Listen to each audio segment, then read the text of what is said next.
वो सर झुकाए डॉक्टर को स्टिचेस लगाते हुए देख रहा था। डॉक्टर ने बैंडेज करने के बाद ग्लव्स उतारे और मेडिसिन लिखकर पर्चा मीर सब्तीन की जानिब बढ़ाया। मीर साईं, मेडिसिन लिख दी हैं।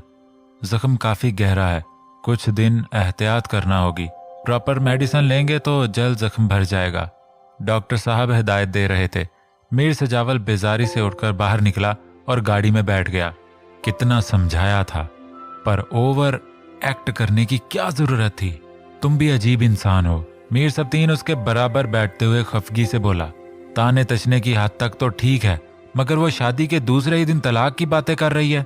मेरा दिमाग खराब नहीं होगा? मीर ने उखड़ लहजे में कहा। वो कहेगी, जाहिर है अपनी फ्रस्ट्रेशन को किसी तरह तो निकालेगी। तुम्हें जिक पहुंचाने के लिए यही सब कुछ करेगी, मगर तुम्हें सब्र और तहम्मुल से काम लेना होगा। मीर सब्तीन ने उसको समझाने की कोशिश की। मुझे सब कुछ गवारा है, लेकिन ये तलाक वाली बात अगर उसने दोबारा की, मैं इसको शूट कर दूंगा और खुद को भी। वो बिगड़ कर बोला, तुम्हें समझाना जोए शेर लाने के बराबर है।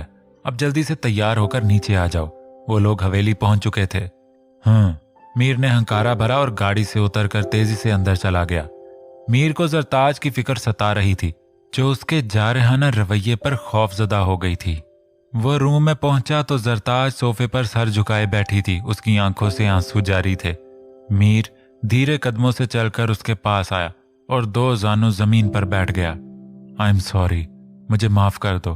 कसम से बहुत शदीद गुस्सा आ गया था। वो शर्मसार हो रहा था। जरताज ने नम पलकें उठाकर उसकी तरफ देखा, फिर चेहरा दूसरी जानिब मोड़ लिया। जरताज ने खुद को कुछ भी गलत कहने से रोकने की हत्तल इम्कान कोशिश की। प्लीज जल्दी से मूड ठीक करो, प्रॉमिस अब कभी गुस्सा नहीं करूंगा। उसने जरताज का चेहरा अपने हाथों में लिया और उसके रुखसारों पर फिसलते आंसुओं को लबों से चुन लिया। जरताज ने खफगी से उसे देखा। माय प्रिंसेस, आपने तो आंसुओं की बारिश में मेकओवर का सत्यानाश कर दिया। इस तरह रोई हो जैसे मैं मर गया था। मीर उसके फैलते हुए शेड्स पर अफसोस करते हुए बोला। जरताज ने दहल कर उसकी तरफ देखा। दिलबर साईं, ऐसे ना देखो, कहीं फिर से प्यार ना हो जाए। मीर शरारत से उसके चेहरे पर झुका। जरताज ने घबरा कर पलकें झुका ली। मैं इस उल्लू की पट्टी ब्यूटिशियन को बुलाता हूं, मेरे तैयार होने तक वो टचिंग कर देगी। उसने उजलत में कहकर कॉल मिलाई।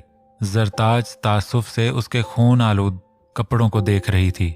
वो दोनों फोटो सेशन के बाद जब पंडाल में पहुंचे तो उन पर उठने वाली हर एक निगाह सत्ताईशी थी। इन दोनों की जोड़ी कमाल लग रही थी। हर निगाह में हसरत और रश्क था। मीर सजावल ने जरताज के साथ चलते हुए उसकी कमर के गिर्द बाजू हमायल किया हुआ था। जरीना और दीन मोहम्मद के चेहरे खुशी से जगमगा रहे थे, जबकि फायजा बेगम के लिए यह मंजर इंतहाई नागवार था। वो दोनों एक साथ चलते हुए स्टेज तक पहुंच गए। मीर सजावल ने जरताज का हाथ थामकर स्टेज का स्टेप चढ़ने में मदद दी। ब्लैक शलवार सूट पर फान कोट पहने नफासत से सेट किए गए सिल्की बालों में अपनी जिगर जिगर करती आंखों से मीर सजावल उसके ख्वाब सजाने वाली कई ख्वाहिशमंद दिलों की धड़कनों को मुंतशिर कर गया था। वसीओ अरीज स्टेज पर लोगों का हजूम लगने लगा, मगर फौरन ही फायजा बेगम की हिदायत पर वीआईपी शख्सियात की बेगमात के लिए स्टेज पर से सबको हटा दिया गया। एक के बाद एक सबने दुल्हा दुल्हन को मुबारकबाद दी और तहाइफ दिए। सभी के जुमलों में दोनों के लिए तारीफी कलमात थे। मीर सजावल की वालेहाना नजरें गाहे बगाहे सरताज के चेहरे का तवाफ कर रही थीं। दिलबर साईं, मेरे मासूम दिल पर सादगी में इतना सितम ढाती थी, ये जलवे तो उस पर बिजलियां गिरा रही हैं। मीर ने जरताज के बेहद करीब सरगोशी की। जरताज ने घबरा कर इधर उधर देखा। कल रात तो मेरा इंतजार नहीं किया था और पहली गलती समझकर मैंने माफ भी कर दिया था, मगर दोबारा माफी नहीं मिलेगी। उसने फिर शरारत से गंभीर सरगोशी की। जरताज की पलकें लरजने लगीं। मीर साईं, तुम्हारे हाथ को क्या हुआ? चोट कब लगी? एंट्री के वक्त ही उन्होंने मीर का हाथ देख लिया था। स्टेज पर पहुंचकर फिक्रमंदी से इस्तफसार किया। रानिया भी उनके पीछे हैरान परेशान खड़ी थी। आपकी बहू ने मुंह दिखाई का तोहफा दिया है, उसका भी तो हक बनता है ना? मीर मुस्कुराहट दबाकर बोला।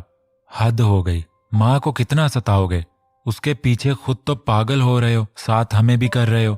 फायजा बेगम ने शोला बार निगाहों से जरताज को घूरा। खैर है, अम्मा मामूली सा जख्म है, सुबह तक ठीक हो जाएगा, आप परेशान मत हो। मैं जेंट्स की तरफ जा रहा हूं, वो लापरवाही से बोला। रानिया तुम मेरी दिलबर का ख्याल रखना। उसने रानिया को तंबीह की। ओके भाई। रानिया उसकी फिक्रमंदी पर बेसाख्ता हंस पड़ी। हाँ। मीर की लम्हा ब लम्हा बढ़ती दीवानगी पर फायजा बेगम की जान जल गई। मुझे वापसी में देर हो जाएगी, लेकिन पूरा यकीन है तुम आज मेरा इंतजार जरूर करोगी, मीर सजावल ने बराह रास्त कहा। मीर सजावल की इल्तिजा आमेज फरमाइश पर जरताज की हथेलियां तर होने लगीं। वो दिलकश मुस्कुराहट उछालता स्टेज से उतरकर जेंट्स साइड पर चला गया। पंडाल के सामने खड़ी रुखसाना बेगम और समीना बेगम की आंखें भीग गईं। माजी के कई खुशगवार और तल्ख मंजर एक साथ नजरों में घूम गए। सफदर शाह उन्हें एंट्रेंस पर छोड़कर खुद जेंट्स पोर्शन की तरफ चले गए थे। वो दोनों छोटे छोटे कदम उठाती पंडाल में दाखिल हुई। मेहमानों की तरह चेयर संभालने की बजाय उनका रुख स्टेज की जानिब था। वो जैसे ही स्टेज के नजदीक पहुंची, फायजा बेगम की नजर उन दोनों पर पड़ी। अपने मिजाज के खिलाफ फायजा तवील अरसे बाद उन्हें देखकर वाले हाना उनकी तरफ लपकी। रुखसाना, समीना कैसी हो? 20 साल बाद मिलकर बहुत खुशी हो रही है। फायजा बेगम खुशगवार हैरत से उनके गले मिली। फायजा तुम अभी भी इतनी ही खूबसूरत हो, मुझे तो कहीं से भी नहीं लग रहा हम 20 साल बाद मिल रही हैं। समीना बेगम का अंदाज 27 था, बस जरा सी मोटी हो गई हूं। फायजा बेगम हंस पड़ी। इतना तो चलता है, खैर से बेटा शादीशुदा हो गया है। रुखसाना बेगम ने हिस्सा लिया। आ जाएं, बैठकर बात करते हैं। फायजा उन्हें स्पेशल गेस्ट के बतौर खास सेट किए गए हिस्से की तरफ बढ़ी। जैनब नहीं आई, उसको भी ले आती। फायजा बेगम ने सोफा संभालते ही जैनब के बारे में पूछा। वो कहीं नहीं जाती। वजह तो तुम जानती ही हो, रुखसाना धीमे लहजे में बोली। तुम लोगों ने दोबारा उसकी शादी की कोशिश क्यों नहीं की? तुम्हें क्या लगता है हमने कोशिश नहीं की होगी? मौज़म शाह के बाबा ने बहुत कोशिश की थी, कई रिश्ते भी आए, मगर वो मानी ही नहीं। रुखसाना बेगम ने अफसुर्दगी से कहा। वो बेवकूफ है, निकाह ही तो था, चाहती तो दोबारा घर बसाकर नई जिंदगी का आगाज कर लेती, खामखा रोग लगाकर बैठी है। फायजा बेगम तासुफ से बोली और सामने खड़ी रानी को सर के इशारे से अपने पास बुलाया। रुखसाना, ये रानिया है, गजनफर भाई की बेटी। रानिया ने दोनों को सलाम करके हाथ मिलाया। माशाल्लाह बहुत प्यारी है, इधर बैठो बेटा मेरे पास। रुखसाना ने पुरशोक नजरों से उसका जायजा लिया। रानिया उनके बराबर में बैठ गई। बिल्कुल अपनी माँ जैसी है, अल्लाह इसके नसीब अच्छे करे। रुखसाना बेगम उसे तसव्वुर की आंख से मखतूम शाह के बराबर खड़ा देख रही थी। रानिया, ये शाहपुर से आई हैं, सफदर शाह की बेगम है। फायजा बेगम ने उसका तारुफ करवाया। मखतूम शाह की वालदा। रानिया ने चौंक के उनकी तरफ देखा। उसे ग्रेसफुल रुखसाना बहुत अच्छी लगी। रानिया को उनके लम्स में ममता का भरपूर एहसास हुआ। मैंने सुना है तुमने मौज़म शाह की शादी सुंदस की बेटी से की है। फायजा बेगम का अंदाज सिरसिरी मगर तजस्सुस से भरपूर था। हाँ, वो मेरे लिए सुंदस की बेटी नहीं, मेरी बहन की बेटी है, और सबसे बड़ी बात यह कि मौज़म शाह की पसंद भी। रुखसाना बेगम बोली। वैसे बड़ी बात है समीना, तुमने भी मिसाल कायम कर दी। देवर की औलाद को सगी औलाद की तरह दिल से लगा के रखा। फायजा बेगम मजीद बोली। मैंने कभी उसे देवर की औलाद समझा ही नहीं। तैमूर भी मेरे लिए मेरी औलाद जैसा ही था, तो उसकी बेटी मुझे क्यों ना अजीज अज़जान होती। समीना बेगम धीरे से नम होते लहजे में बोली। फायजा बेगम हुंकारा भर कर रह गईं। मुझे मीर साईं जैसे पागल जज्बाती इंसान के साथ मिसबिहेव नहीं करना चाहिए था। इस तरह तो वो हर बार खुद को नुकसान पहुंचाएंगे और मैं सबकी नजरों में कसूरवार बन जाऊंगी, उसने फिक्रमंदी से सोचा। मगर जब मैं अपने लिए कुछ भी नहीं कर सकी तो मीर साईं को भी अपनी जीत का जश्न क्यों मनाने दूं? जब तक मुमकिन होगा ऐसे ही सताऊंगी। बिगड़े अमीर ज़ादे की यही सजा है कि मेरे वजूद से उन्हें कोई खुशी ना मिले, जिंदगी भर मेरी वही मोहब्बत पाने के लिए तड़पते रहें। या अल्लाह, कैसे गुजरेगी जिंदगी? मेरा रवैया उनके साथ पहले जैसा हो नहीं सकता और बेरुखी उनसे बर्दाश्त नहीं हो रही। उनकी तकलीफ से मुझे भी तकलीफ होती है। मैं जाऊं तो कहाँ जाऊं? उसने बेबसी से सोचा। वो नींद से बोझल आंखों से चित लेटी छत को घूर रही थी। सुबह के 5 बजे थे। मीर अब तक नहीं लौटा था, मगर वो लाशौरी तौर पर अब तक उसका इंतजार कर रही थी। आज के दिन में रोनमा होने वाले दोनों नाखुशगवार वाक़ों को सोच सोच कर उसकी जान हलकान हो गई। तभी मीर सजावल आस्तगी से दरवाजा खोलकर अंदर आ गया। चलो बैठ कर ना सही, लेट कर ही सही, बेगम साहबा ने हमारा इंतजार तो किया। मीर ने रूम में कदम रखते ही भरपूर कहकहा लगाया। दिलबर साईं, अब तक जाकर आपने मुझ पर बहुत बड़ा एहसान किया है। वो दोनों हाथ दाएं बाएं तकिए पर जमा कर झुका हुआ था। उसकी गर्म सांसों से जरताज का चेहरा झुलसने लगा। मीर की सांसों से उठती कड़वी नागवार बू पर जरताज ने अपने दोनों हाथों को नाक पर जमाया। जहरीली बू मीर सजावल के मखसूस परफ्यूम की दिलफरेब खुशबू पर हावी हो रही थी। जो दिल के करीब हों, बेहद अजीज हों, उनकी बुराइयां भी चाहने वालों की नजरों में अच्छाइयां बन जाती हैं। मीर ने उसकी नागवारी से मुंह पे हाथ रखने पर चोट की। मीर साहब, अब तो ना आप अजीज हैं ना आपकी बुराइयां, इसलिए मुझसे उम्मीदें वाबस्ता करने की कोई जरूरत नहीं है। मैं वो पुरानी जरताज नहीं जो आपकी बुराइयों को भी खुंदा पेशानी से कबूल कर लेती थी। नापसंदीदा होने के बावजूद भी आपके गंदे शौक को दिल से लगाया हुआ था। जरताज तिनक कर बोली, जब मुझे कबूल कर लिया है तो मेरी बुराइयों को भी कबूल करो, मुंह क्यों बना रही हो? मीर उसके बराबर में लेटते हुए बोला। वो कोहनी तकियों पर टिकाए हथेली पर सर रखकर जरताज के नागवार तासरात दिलचस्पी से बगौर देख रहा था। आपको कबूल करना मेरी मजबूरी थी, आपकी बुराइयां कबूल करना मेरी मजबूरियों में शामिल नहीं। अब आप फौरन मुझसे दूर हो जाएं, वरना मैं इस कमरे से चली जाऊंगी। जरताज ने दो टोक कहा। और मैं तुम्हें जाने दूंगा। मीर का कहकहा बरजिस्ता था। जरताज चंद लम्हे के तौकफ के बाद एक ही जुस्त में पलटकर बेड से उतर गई।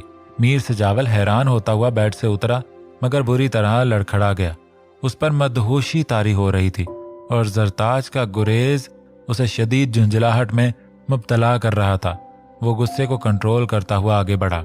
जरताज घबराई हुई खड़ी थी, मगर आज वो मीर को मौका नहीं देना चाहती थी, इसलिए मीर को अपनी जानिब बढ़ता देखकर ड्रेसिंग रूम की तरफ दौड़ लगाई।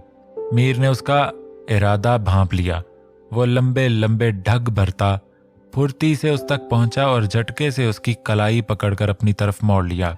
जब मेरा कोई शरई हक नहीं था, तब भी मुझे कोई रोक नहीं सका था। अब तो तुम मेरी जायज और कानूनी बीवी हो, मर के भी तुम्हें दूर रहने की इजाजत नहीं दूंगा, स्पेशली अपने वलीमे की रात। इम्पॉसिबल मेरी दिलबर, उसने संजीदगी से कहते हुए जरताज की दोनों कलाइयां मोड़कर पुश्त से लगाईं, फिर उसके होंठों पर इस्तेहकाक से भरपूर मोहर सब्त की। मीर सजावल उसे बाजुओं में भरकर बेड तक लाया। वो दिलफरेब मुस्कुराहट के साथ जरताज के बिगड़ते तासरात देख रहा था। मीर ने उसे एहतियात से बेड पर लिटा दिया। निकाह से लेकर 24 घंटों के दरमियान तुमने मेरे सब्र का इस कदर इम्तिहान लिया है। तुम्हारी जगह कोई और होती तो अब तक उसे मौत के घाट उतार चुका होता। वो बेबसी से घुराया। मौत के घाट उतारने की हिम्मत नहीं है तो अपनी जिंदगी से निकाल कर बाहर फेंक दें। वो तुर्की बतुर्की बोली। वो अटक लड़ाई ले रही थी कि किसी तरह मीर सजावल को बाज रखे। ऐसी की तैसी बाहर फेंकता हूं, उसने मखमूर लहजे में कहते हुए जरताज को अपनी मजबूत गिरफ्त में लिया। खैरियत, इतनी सुबह कैसे आना हुआ? क्या रात कोई मसला हुआ था? मीर जाफर ड्राइंग रूम में कदम रखते हुए बोले। मुलाजिम ने सफदर शाह की आमद के मुताल्लिक पैगाम दिया तो वो जो सुबह का अखबार थामे चाय से लुत्फ अंदोज हो रहे थे, बौखलाकर ड्राइंग रूम तक पहुंचे। ऐसी कोई बात नहीं है, मीर गजनफर से जरूरी बात करनी थी। सोचा उनकी शहर रवानगी से पहले मुलाकात कर ली जाए। रात मीर सब्तीन ने जिक्र किया था कि वो लोग आज ही शहर वापस चले जाएंगे। जी, वो बिजनेस के सिलसिले में जा रहे हैं। हमने तो बहुत कहा कुछ दिन मजीद रुक जाएं, मगर रानिया बेटी की पढ़ाई का भी हर्ज हो रहा है। मीर जाफर ने मुलाजिम को इशारे से मीर गजनफर को बुलवाने के लिए भेजा। बस यही सोचकर मैं सुबह होते ही चला आया कि जो बात मैं करने आया हूं हवेली में ही सबकी मौजूदगी में की जाए तो ज्यादा बेहतर है। सफदर शाह पुरसोच नजरें सेंट्रल टेबल पर मरकूज करते हुए बोले। मीर जाफर उनके संजीदा चेहरे को खोज रहे थे कि आखिर ऐसी भी क्या बात है जो सफदर शाह बगैर इत्ला किए सुबह सवेरे ही चले आए। चंद लम्हे गुजरने के बाद मीर सब्तीन और मीर गजनफर ड्राइंग रूम में दाखिल हुए। सफदर शाह ने फौरन अपनी जगह से उठकर उनसे मुसाफा किया। मीर सब्तीन लम्हे में उनकी आमद के मुकासिद से बाखबर हो गया था। उसके चेहरे पर जानदार मुस्कुराहट उभरी। सफदर, कहो कैसे आना हुआ, सब खैरियत है ना? मीर गजनफर ने टांग पर टांग रखते हुए इस्तफसार किया। मीर गजनफर, आज मैं तुमसे कुछ मांगने आया हूं। मुझे पूरी उम्मीद है तुम इनकार नहीं करोगे, मगर फिर भी फैसले का पूरा इख्तियार तुम्हारे पास है। सफदर शाह ने तमहीद बांधी। तुम बोलो, मैं सुन रहा हूं। जो भी तुम मांगोगे अगर मेरे बस में हुआ तो जरूर दूंगा। मीर गजनफर साफ गोई से बोले। मैं अपने बेटे मखदूम शाह के लिए रानिया बेटी का हाथ मांगने आया हूं। ये मेरी ही नहीं, रुखसाना की भी ख्वाहिश है। दरअसल कल रुखसाना ने रानिया बेटी को देखा तो वो उन्हें बहुत पसंद आई। वो कह रही थी बहुत प्यारी बच्ची है। मैं जल्द अज जल्द आप लोगों से बात करूं। सफदर शाह ने मुदाब बयान किया। मीर गजनफर और मीर जाफर उनकी गैर मुतवक्के बात पर एक दूसरे को देखकर रह गए, जबकि मीर सबतीन मुतमईन था। वो दरअसल बात यह है कि अभी हमने रानिया की शादी के बारे में सोचा नहीं है और इसकी तालीम का सिलसिला भी अभी जारी है। हमें कोई जल्दी नहीं है, आप लोग सोच समझ लें, आपस में मशवरा कर लें, फिर जवाब दें। पढ़ाई का तो ये है कि वो शादी के बाद भी जारी रखी जाए तो हमें कोई एतराज़ नहीं है, और यकीनन मखदूम शाह को भी नहीं होगा। वो मुख्तलिफ सोच का इंसान है। सफदर शाह बोले, ठीक है, हम सोच लें। रानिया की रजामंदी भी ज़रूरी है। मुशावरत के बाद ही फिर तुम्हें कोई जवाब दे सकेंगे। मीर गजनफर को रानिया के लिए मखदूम शाह का रिश्ता हर लिहाज से मौजू लगा। टेक योर टाइम, कोई जल्दी नहीं है। सफदर शाह खुशगवारी से बोले। अब मैं चलता हूं, मुझे इस्लामाबाद के लिए निकलना है। इंशाअल्लाह बहुत जल्द दोबारा मुलाकात होगी। सफदर शाह चाय का कप रखकर उजलत में बोले, यार नाश्ता तो करके जाओ, सब कुछ तैयार है, 2 मिनट में लगवाता हूं। मीर गजनफर ने मुलाजिम को इशारा किया। अभी वक्त कम है, अगली बार सही। सफदर शाह ने सहूलत से इनकार किया। मीर जाफर और मीर सबतीन उन्हें गाड़ी तक छोड़ने गए थे। डैडी, क्या सोच रहे हैं? मीर सबतीन वापस लौटा तो मीर गजनफर को डाइनिंग रूम में सोच में डूबा हुआ पाया। यही कि रानिया के लिए मखदूम शाह का रिश्ता बिल्कुल मुनासिब है, मगर दिल डर रहा है। मीर गजनफर पुरसोच लहजे में बोले, डर किस बात का है? अब सब कुछ सॉर्ट आउट हो चुका है। मैं मखदूम शाह को पर्सनली जानता हूं, वो बहुत अच्छा इंसान है। रानिया उसके साथ खुश रहेगी। मीर सबतीन ने चेयर संभाली। मीर सबतीन, उनका डर सही है, ये उन लोगों की कोई चाल है। मौजम शाह कितना टेढ़ा इंसान है, मैं उसकी नस नस से वाकिफ हूं, सब जानता हूं। वो इतनी जल्दी सुधरने वाला नहीं। अपनी शिकस्त का बदला वो जरूर लेगा। इस बार अपनी शिकस्त का बदला लेने के लिए वो ये पैंतरा खेल रहा है, हमारी कमजोरी हाथ करना चाहता है, मगर मैं उसे इस कोशिश में कामयाब नहीं होने दूंगा। मीर सजावल मुश्ताल होकर बुलंद आवाज में बोला।